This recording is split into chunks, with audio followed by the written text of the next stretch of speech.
3, 2, 1.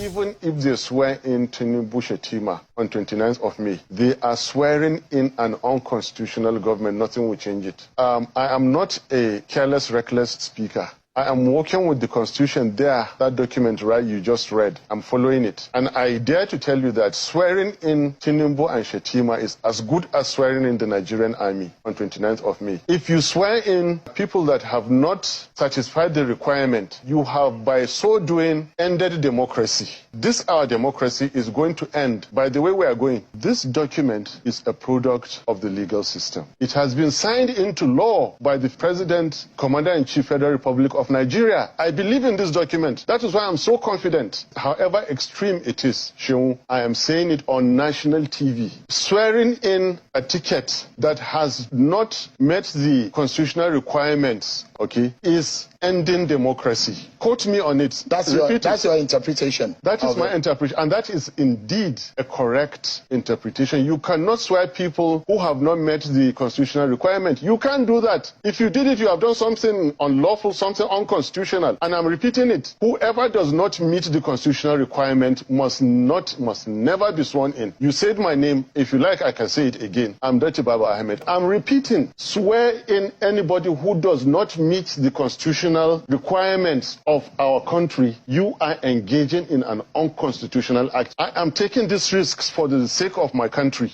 Yes, it is extreme, and I'm saying it. It was more extreme for Yakubu to issue that certificate. It was reckless. He is putting all our lives in danger. We're already at risk. So what is there again in me taking risks again? What have they not done against Nigeria? What have they not abused in Nigeria?